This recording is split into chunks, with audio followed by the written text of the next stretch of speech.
Hi guys! Welcome to our vlog.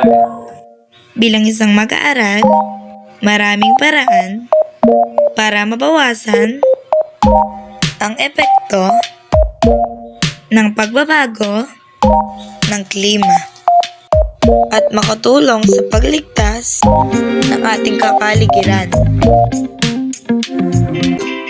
So hi guys! Ngayong araw ipapakita namin ng mga paraan para mabawasan ang pag-epekto ng pagbabago ng klima at makatulong sa pagligtas ng ating kapaligiran.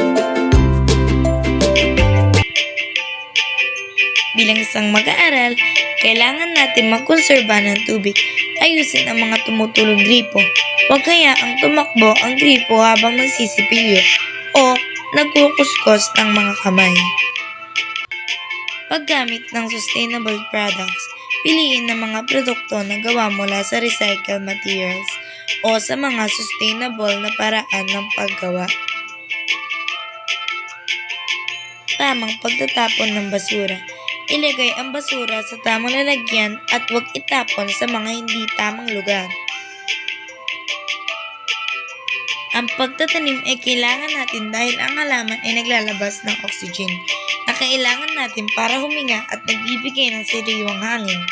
Ang pagtatanim ay tumutulong sa pagpapanatili ng balansing antas ng oxygen sa atmosfera. Ang mga punong niyog, tulad ng ibang halaman, ay nakakatulong sa pag-filter ng mga pollutants sa hangin. Ang mga puno ng niyog ay nagbibigay ng tirahan at pagkain sa ilang uri ng hayop at insekto. Nakakatulong ito sa pagpapanatili ng biodiversity. Ang pagtatanim ng niyog ay may maraming benepisyo sa kapaligiran at ekonomiya at may maliliit na kontribusyon sa pagpapagaan ng mga epekto ng pagbabago ng klima. Ang pagbabago ng klima ay isang malaking problema, ngunit ang bawat isa ay may kakayahang gumawa ng pagbabago. Kahit maliit ang hakbang ay may malaking epekto kung gagawin ng marami. Ang mahalaga ay ang pagiging aktibo at pagiging responsable sa ating kapaligiran.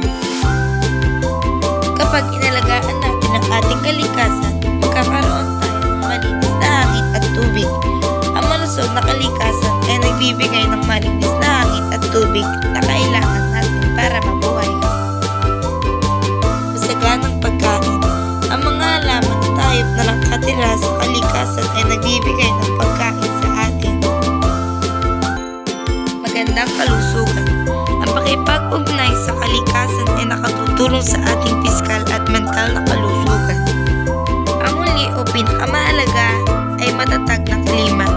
Ang kalikasan ay nagtataguyod ng matatag na klima sa pamagitan ng pagsipsip ng carbon dioxide